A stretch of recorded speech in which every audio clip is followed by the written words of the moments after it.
Em primeiro lugar, gostaria de dar um bom dia, boa tarde, boa noite. Não sei que horas vocês vão estar assistindo esse vídeo, mas fica aqui o meu desejo para vocês. Gostaria também de me apresentar, eu sou Nathanael Felipe, monitor de Direito Empresarial na Universidade de Fortaleza. E hoje eu vou estar falando para vocês sobre o cheque. Então, sobre cheque, nós vamos ver o seguinte sobre o cheque. Sobre o cheque, nós vamos falar primeiramente sobre o conceito dele, sobre a introdução. Então vamos lá. Então na introdução de cheque, nós vamos ver o seguinte. Nós vamos ver que o cheque, ele é o quê? Ele é uma ordem de pagamento. Dentro das classificações do título de crédito, que eu falei no vídeo anterior, o cheque, ele é uma ordem de pagamento, ou seja, ele tem três relações jurídicas distintas. Ele tem o sacado, ele tem o sacador e ele tem o beneficiário.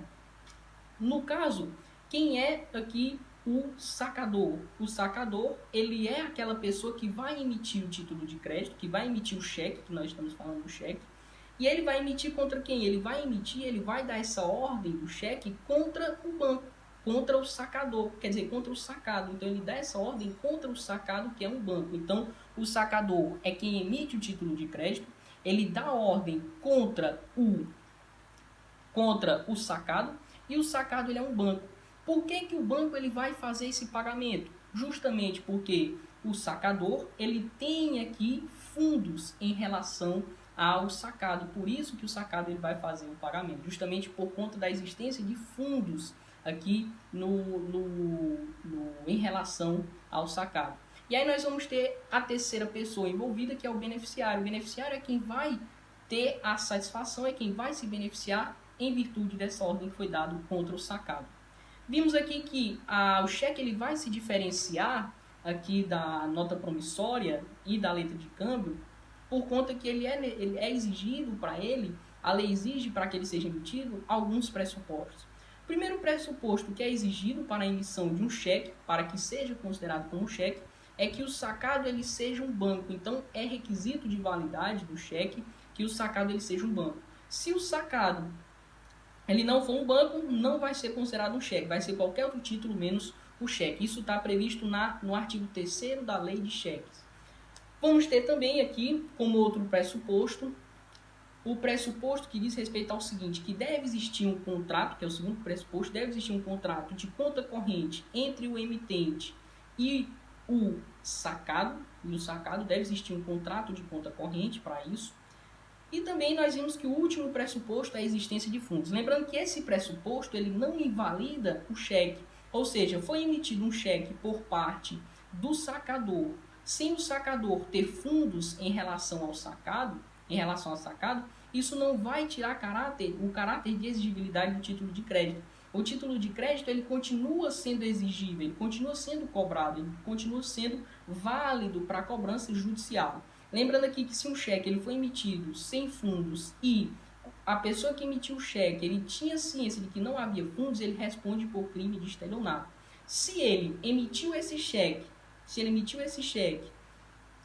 desconhecendo isso, ele não responde pelo crime. É preciso que ele tenha o dolo, que ele tenha a intenção, que ele saiba aquilo que ele está fazendo. Depois disso, o cheque ele é uma ordem de pagamento à vista. Então, o cheque ele é uma ordem de pagamento à vista, ou seja, você chegou lá no banco, o banco reconheceu a assinatura e tudo, fez toda a avaliação dele, ele vai lhe dar o dinheiro. Então, ele é uma ordem de pagamento à vista, desconsiderando qualquer menção em contrário. Agora, outro elemento do cheque, não é mais pressuposto, é um elemento do cheque, que eu fiquei de comentar para vocês, é o seguinte, a lei que é aplicada. A lei que se aplica no caso do cheque é a Lei 7.357, a lei de cheque, /85, então lei 7.357, /85, é a lei que se aplica no que diz respeito ao cheque. E agora nós vamos ver aqui os requisitos para a emissão de um cheque. São exigidos aqui pela lei alguns requisitos. Esses requisitos estão previstos no artigo 1º da lei de cheques, na lei 7.357, /85.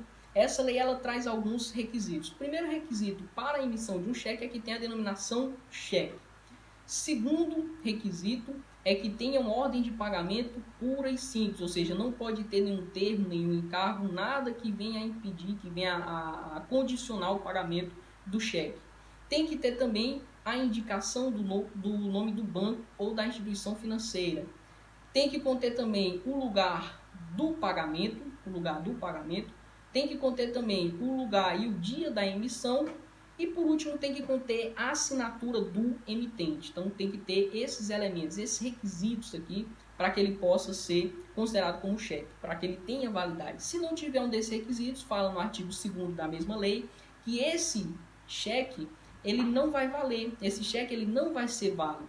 Então, nesse caso, nós vimos que o cheque não vai ter validade, mas se faltar, primeiro, a indicação do lugar especial, ou seja, do lugar do pagamento, você vai considerar o lugar que tiver indicado ao lado, então aí ele é válido se faltar o lugar do pagamento. E se faltar o lugar da emissão, você considera o lugar que estiver indicado ao lado do nome do emitente. Então, vai desconsiderar se tiver qualquer outro elemento. Se tiver qualquer outro requisito a menos, você vai tirar a validade do cheque. Agora, se tiver a ausência do lugar do pagamento e do lugar da emissão, o cheque ele é válido ainda. Aí você vai considerar justamente o que fala lá no artigo 2º. Vamos falar também agora dos atos constitutivos do título de crédito, os atos que compõem o título de crédito, que formam um título de crédito. Nós vamos ver em outros vídeos que eu vou postar, e foi comentado pelo professor na sala, que os títulos de crédito eles têm 4 atos constitutivos. O primeiro ato constitutivo é o aceite, o segundo é o saque, o terceiro é o endosso e o quarto é o aval. Nós vamos ver que só 3. No que diz respeito ao aceite, nós vimos que no caso do cheque ele tem algumas divergências doutrinárias. Alguns doutrinadores falam que existe aqui o aceite, outros falam que não. Para o Tomazzetti, que foi o autor que eu me baseei aqui para fazer essa videoaula para vocês, para Tomazzetti não existe aqui o aceite. O aceite ele não existe no caso do cheque, justamente porque o banco ele não se compromete com o pagamento, ele não se compromete com o pagamento do cheque. Ele não cria nenhuma vinculação, exceto se ele tiver visado o cheque, que depois nós vamos comentar em outros vídeos. O outro ato constitutivo do cheque é qual? É o endosso. No que diz respeito ao endosso, é possível o endosso do cheque, lembrando que o endosso é o ato de transferência da titularidade do cheque, ou seja, de um título de crédito, é quando uma pessoa vai transferir para outra a titularidade do cheque, ou seja, ela vai deixar de ser o titular do cheque para outra pessoa passar a ser titular do cheque. E aí nós vamos ter o seguinte, nós vamos ter que no caso do cheque, assim como na letra de câmbio, a cláusula a ordem, ela é uma cláusula presumida, ou seja, se ela não tiver indicada no cheque, você considera que ela é a ordem, ou seja, que ela pode ser transmitida por endosso. Vou comentar em outro vídeo isso. Então, ela pode ser transmitida por endosso, então ela pode ser feita a transmissão por endosso. Agora, se tiver, Natanael, no cheque a cláusula não a ordem, isso não quer dizer que o cheque ele não possa ser transmitido, que ele não possa ser transferido. Ele pode ser transferido, mas não por endosso, justamente porque tem a cláusula não a ordem. Ele pode ser transmitido aqui por cessão civil de crédito, então ele pode ser transmitido por cessão civil de crédito. E aí nós vimos também que no endosso, no caso do cheque, nós temos 2 sujeitos envolvidos. Em todo endosso de todo título, nós temos 2 sujeitos envolvidos. Nós temos o endossante e o endossatário. Quem é o endossante? O endossante é quem transfere o título. E o endossatário é quem recebe o título, é o novo proprietário. Terminou em área, endossatário é o novo proprietário, é quem recebeu o título de crédito, é quem vai ser o novo titular desse título de crédito.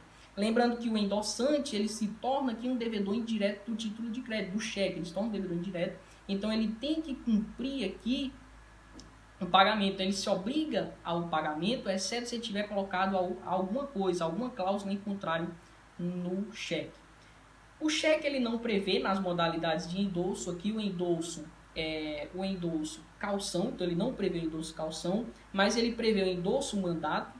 O endosso calção ele é aquele endosso que a pessoa ela dá o título de crédito com uma garantia do cumprimento de outra obrigação. No caso do endosso mandato, ele vai estar transmitindo o título de crédito para um terceiro, transformando assim esse terceiro, esse portador do título, em um mandatário, e aí vai poder exigir o pagamento em nome do real proprietário do título de crédito, em nome de quem fez a procuração. E aí nós vamos ter o último endosso, que é um endosso chamado de póstumo, que é válido também no caso do cheque. Então, é possível você fazer o endosso póstumo, o endosso mandato, e não é possível fazer o calção. No caso do endosso póstumo, ele é aquele endosso que ele vai ser feito quando o título ele tiver vencido, passou o prazo de apresentação para o pagamento, então passou o prazo de apresentação para o pagamento, ou passou aqui ou na verdade ele colheu o protesto, ou passou o prazo de apresentação para o pagamento, ou passou ou ele colheu o protesto. Então, nessas duas causas, segundo Tomazetti. E aí vem aqui o aval. No caso do aval, é quando um terceiro, que ele não tem nada a ver com o título, um terceiro alheio ao título de crédito, ele vai aqui, ou ele não tem nada a ver, ou ele é signatário. Ele vai aqui se comprometer com o cumprimento da obrigação. No caso do aval, então, é justamente quando essa pessoa ela aparece e diz que vai cumprir a obrigação se outra pessoa não pagar, se um dos signatários não pagar, então ele vai lá e faz esse pagamento. No caso do aval, nós vamos ter dois sujeitos, o avalista e o avalizado. O avalista é quem vai estar garantindo, e o avalizado é a pessoa que tem o benefício desse aval. Então, é a pessoa em favor de quem é dado esse aval. Então, é justamente o avalizado. E aí, no caso do aval, vale as regras parecidas com as regras da letra de câmbio, no caso do aval do cheque, só que ele tem uma diferença. A diferença é que no caso do cheque, o sacado ele não pode ser avalista. O sacado não pode ser avalista, porque é um banco, então aí quebra justamente a ordem lá. Então o sacado não pode ser avalista. Vamos ver agora também aqui a apresentação do cheque. Então, como é que funciona a apresentação do cheque? A apresentação do cheque é quando o portador do cheque ele vai lá em direção ao sacado e cobra o pagamento do cheque. Então, ele vai em direção ao sacado e pede que o sacado ele pague aquele cheque. É isso que é a apresentação. Então, ele vai em direção ao sacado, deposita o cheque e ao sacado ele faz o pagamento. É isso que é o cheque. Então, é isso que é a apresentação. E aí, no caso do cheque, o cheque ele é uma ordem de pagamento à vista, como eu já comentei. Ordem de pagamento à vista, desconsiderando qualquer menção em contrário, isso está previsto lá na lei de cheque. E aí nós vimos que o cheque ele deve ser pago no dia que ele for apresentado para o pagamento. Então, todo cheque, se for apresentado, ele tem que ser feito o pagamento no dia que for apresentado. Ainda que esse cheque ele seja pós-datado, ou seja, ele seja um cheque com uma data futura para o pagamento. Então, nesse caso, se o cheque ele for pós-datado, nós vimos que ele vai ter que ser pago. Ele vai ter que ser pago no dia da apresentação. Lembrando que é possível que o sacador, o emitente, ele entre com a ação de danos morais, contra aquele portador que exigiu, que apresentou o pagamento de título de crédito antes da data prevista lá no cheque. Então, é possível que ele faça isso. E aí, no que diz respeito aos prazos, para apresentação, eles vão se diferenciar da seguinte forma: se o cheque ele foi emitido na mesma praça, nós vimos que o prazo é de 30 dias. Se ele foi emitido em outra praça, o prazo para o pagamento é de 60 dias, para a apresentação para o pagamento é de 60 dias. Então, vou dar um exemplo aqui. Vamos supor que o cheque ele é de Fortaleza. E aí, eu emiti esse cheque em Fortaleza e tal, entreguei para outra pessoa e fiz uma compra e entreguei para uma loja. Nesse caso aqui, a loja, a partir desse momento, ela tem 30 dias para apresentar, para pegar o valor, para receber o pagamento. Então, é isso. No caso da outra praça, seria o seguinte: o cheque ele é de Fortaleza, e eu emiti aqui lá em Juazeiro o cheque. Eu emiti lá em Juazeiro o cheque e dei lá para uma loja de lá. Nesse caso, esse lojista ele tem um prazo de 60 dias para apresentar para o pagamento. Ele tem um prazo de 60 dias para apresentar para o pagamento. Então, é isso, essa é a diferença. E aí, no caso, ele fala o seguinte: se passar esse prazo de apresentação, o que é que o portador ele pode fazer? O portador ele pode ou apresentar para o banco para ser feito o pagamento, e aí o banco, se tiver fundos, ele pode fazer o pagamento, salvo se tiver alguma coisa em contrário, uma oposição, uma contra-ordem, salvo se tiver uma contra-ordem. Então, aí, nesse caso, se tiver uma contra-ordem, ele não pode fazer esse pagamento, ou ele pode aqui, e judicialmente cobrar o pagamento. Ele pode ir lá no juiz e pedir o pagamento por meio de ação cambial. E aí, nesse caso, ele só vai poder ir atrás de quem? Dos devedores aqui diretos. No caso dos devedores diretos, que seria quem? Seria o sacador. Então, o sacador que é um devedor direto. Então, aí ele teria que ir atrás justamente desse cara. Lembrando que para que ele faça isso, o título ele não pode estar prescrito. A prescrição, no caso do cheque, é de 6 meses. Então, após esse prazo de apresentação, conta-se 6 meses. Então, ele tem 6 meses ou para ele apresentar para fazer o pagamento ou para entrar com a ação cambial. Se passar os 6 meses, é ação monitória. No caso, se ele colher o protesto no prazo de 60 dias ou de 30, ele vai poder buscar quem? Os devedores indiretos, que aí é no caso o endossante, seus avalistas. E aí, no que diz respeito ao pagamento do cheque, o cheque ele é pagável à vista e ele vai ser feito o pagamento justamente no momento em que ele estiver justamente exigível, que ele se tornar exigível. Então, está no prazo de apresentação, ele está exigível, então lá é que vai ser feito o pagamento. Lembrando que é possível também o pagamento parcial do cheque, desde que esteja indicado no cheque, pagamento parcial. Isso quem diz é Tomazetti, o Marlon Tomazetti, no seu livro, ele fala disso daqui, então, dessa possibilidade. E aí é isso. No caso das modalidades do cheque, eu vou falar em outro vídeo, eu vou falar em um vídeo posterior para vocês sobre essas modalidades, então,